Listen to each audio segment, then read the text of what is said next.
So Carl, we're here at TM Forum's first Smart City InFocus event. You've been chairing the day. Tell us a bit about the big takeaways. So Nick, we've been here today with well over 150 people and 30 cities around the world. A representation from CTOs and CIOs and mayors and vice mayors. And there are so many good takeaways, but I think what I would like to bring out the most would be the fact that nowadays the future of driving smart cities is creating services around citizens and doing it in a very open way by providing an open platform where third parties can create new services, where citizens can be part of co-creating services with each other and with other people actually in other cities as well. Now, this word smart is getting thrown around a lot at the moment. We've got smart cars, smart cities. Did you reach some kind of consensus on what a smart city actually is? How do you know when you've got there? It's a collection of multiple elements. And what you typically see is one city could have solved one or two or three of these elements, but not the wide full range of them. Very few cities are in fact horizontally integrated, and that is really a prerequisite to be, in my opinion, a smart city. We've had quite a diverse range of cities here today with very different economic profiles, different sizes of population, different urban environments as well based on how old they are. What have been the really big challenges that have stood out for you that really traverse all of those? What really stands out is the complexity in understanding all these different ecosystems that need to cooperate in order to make a smart city smart.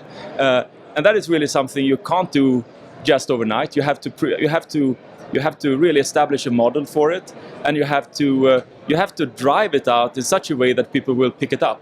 And I think part of the solution is providing an open platform, providing easy access, making it very sociable, very easy for citizens to be part and co-create their own city.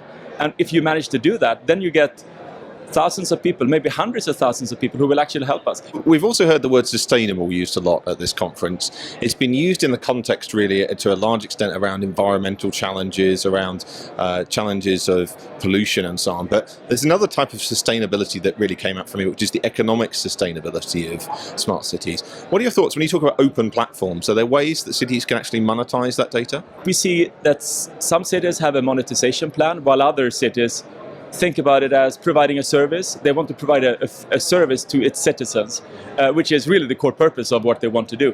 So I think sustainability, it means helping citizens to, for instance, avoid congestion, to be able to link up in various ways, to make their lives better, basically. And they're clear. We also see very, very interesting data analytics approaches to smart cities, where you can actually use and collect all this data from different sources. But if you do the proper data analytics approach on this data, you will actually get to the point where you can make some very smart decisions for how you should evolve your city, but you can make real-time adjustments on things like city flows, depending on the current situation. It's also interesting to see how that open data can be used by younger, more innovative companies and developers. And we heard a lot about hackathons. Now, TM Forum ran its first Smart City Hackathon in Nice this year. Tell us a bit about what the forum's planning to do around hackathons and smart cities in general. We will do a number of things. We will be, of course, hosting international events like this that will attract a global audience of city leaders. But we will also run workshops, local summits in all parts of the world, so we can actually get we can ingest the knowledge from local communities into our smart city program. And then we're also forming this chain of global innovation centers. This is the first smart city innovation center that we have here in Yinchuan, and we will do the same for the leading cities around the world. In addition to that, we will also be doing a number of hackathons, which is just an interesting way to open up possibilities. And in fact, many of the leading cities, they have that same approach themselves, and they want to attract as many as possible to co-create their city with them. And we have a role to play to make that job easier. So if there's one final thought from you today on smart cities and how people can get involved in TM Forum's activities in smart cities, what would it be? Many things. You can go from joining our lightweight collaboration, which could be as easy as joining our LinkedIn community.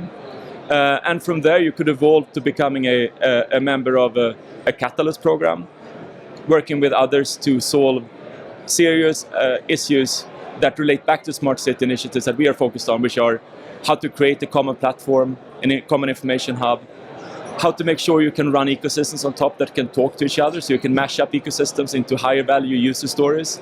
And thirdly, how you can create a city around the citizen and actually both measure the citizen experience, but also drive it.